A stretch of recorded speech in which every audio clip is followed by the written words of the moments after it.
Welcome back to the My Pro Golfer channel. Jeremy Franks coming to you here from the garden at Summerfield Crossings Golf Club. And today we're going to take the high handicapper and the low handicapper and train them how to play golf.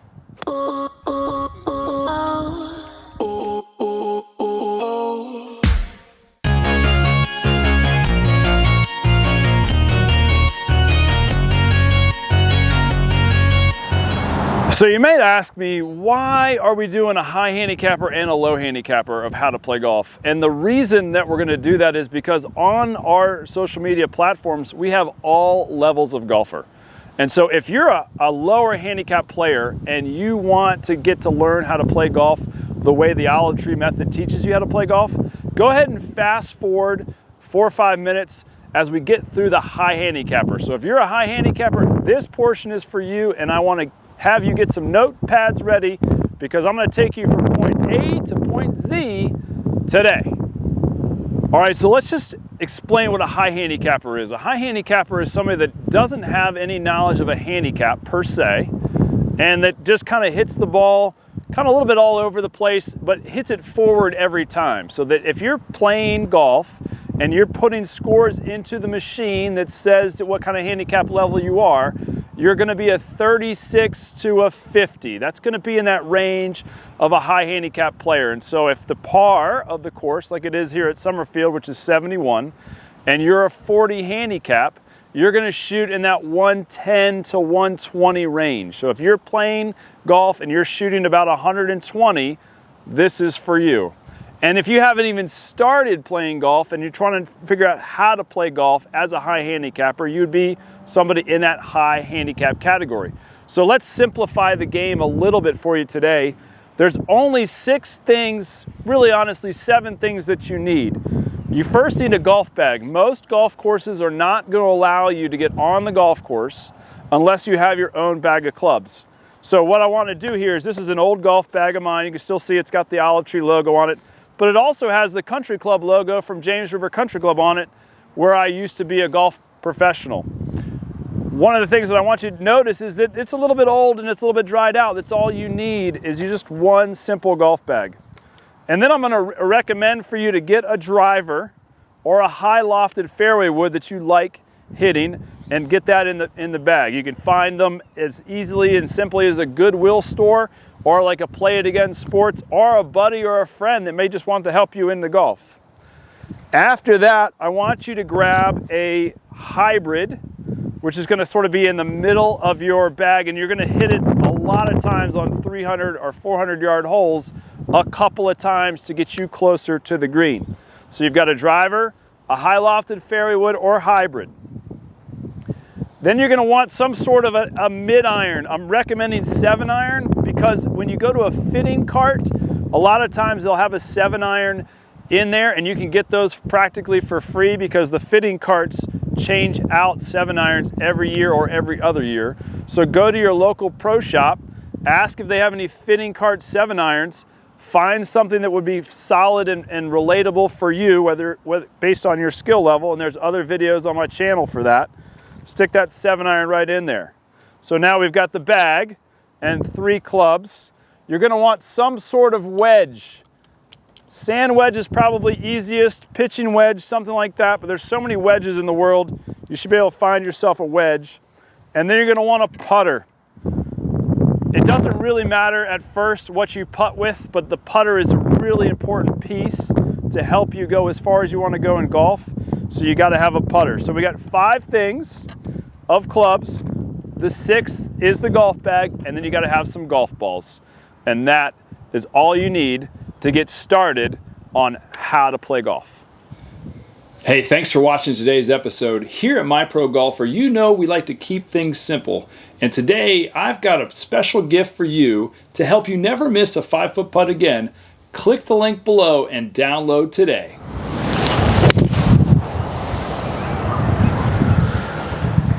All right, so let's transition here a little bit into kind of a hybrid between a high handicap and a low handicapper.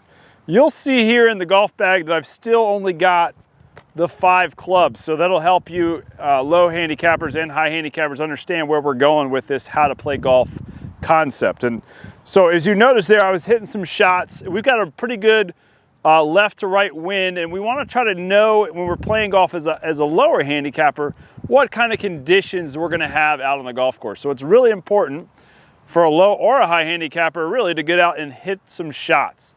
If you are having a shot shape consistently with your golf swing that's unusual, one of the things that a low handicapper can do is kind of go with that shot. So right there, you notice the ball was moving a little right on me for just a little bit of a, I don't want to say a push, but the wind rather took it. So I've got a little bit of a steeper angle today. The shot shape is going to determine for you how you should go about playing the golf course today. There's a famous story about Tiger Woods.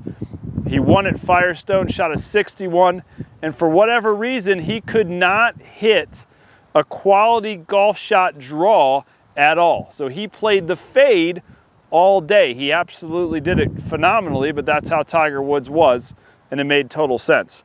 So what can we learn from that? Let's learn from what the best players in the world do. That's the whole concept of the olive tree method, is what do the tour players do? How can we do that similarly is the focus of how I teach golf. So watching the shot shape and learning from the environment so that you can go out there and really play golf in a positive manner. So for you low handicappers, we'll talk about how to play the shot and not fight it. Let's talk a little bit about the course here. If I'm hitting a shot out towards that white flag and that ball is moving 4 or 5 yards with just my sand wedge shot, that's going to determine later on that this same wind condition is going to affect the ball pretty consistently. So if I'm going to have a hybrid and I'm going to hit my hybrid shot, which goes about 210 to 220 yards, that ball is going to move further right to left than it would have with that sand wedge. So I need to prepare myself for that shot shape when I'm in this direction. Out here at Summerfield, the course kind of goes out and back and out and back and out and back. So we're going to see 2 different wind connections throughout the day.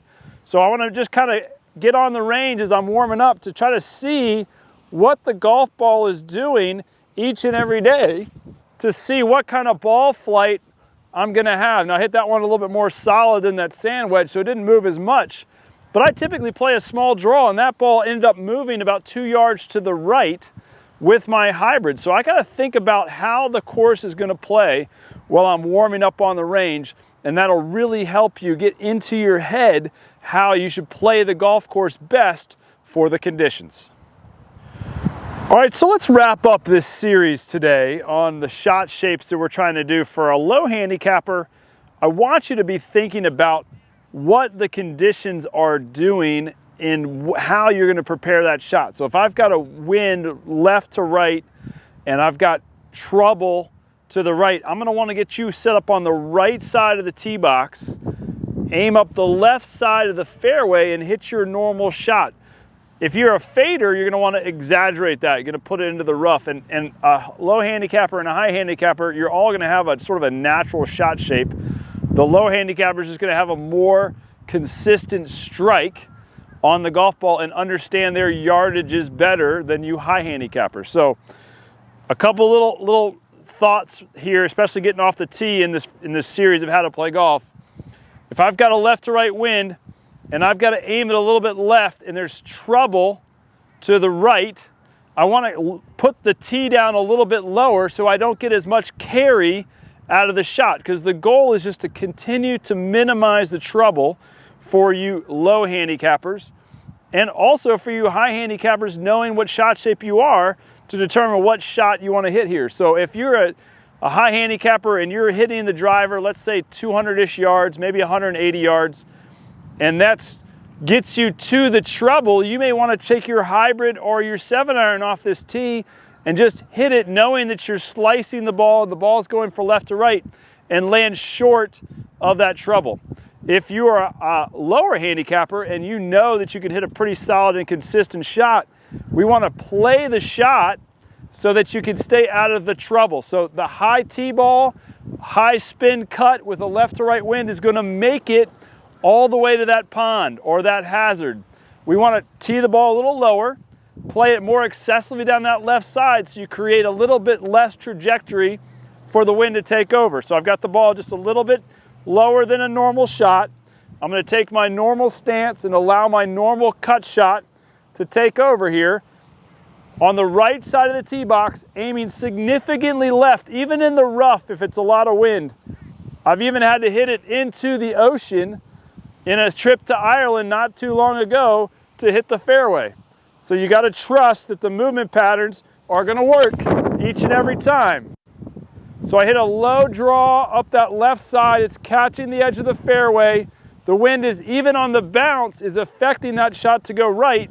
I didn't hit that great, but I did get it in play and on the fairway and with a chance to get on the green for a chance at birdie versus the high lofted, high swinging, high spinning golf ball that's going to get up in the air and have a chance to get into that pond. Hey, just want to remind you to not forget on getting your free gift below on how to never miss a 5-foot putt. So friends, thank you so much for watching the How to Play Golf series. Each and every week we're going to have something for your high handicappers at the beginning of the film and then for your low handicappers towards the end of the film, so that you high handicappers can learn from the low handicappers and they can also get something out of it. None of the information that I'm going to share each and every week is going to be a negative for any of you. It's all going to help you grow your knowledge of the game and take you as far as you want to go in golf. And so all you really need to do is make sure that you follow the channel and get the tidbits that we put in each and every week, Thursdays at 6 a.m. But if you want to increase the knowledge and speed in which you get better at golf, there are 2 ways to do it. Sign up for our monthly subscription where you and I will work weekly together through video content and phone calls to get better at this game each and every day. And number 2, we're doing golf schools down here at the beautiful Summerfield Crossings Golf Club. Not only will you get instruction from me, but we'll play golf together, we will dine together, and we will take you as far as you want to go in golf. And if that's something that you want to do, click this link below and let's get together and make a habit out of getting better at golf. Gang, like, subscribe, comment below on anything you want to see on this series, How to Play Golf. We'll see you next Thursday at 6 o'clock.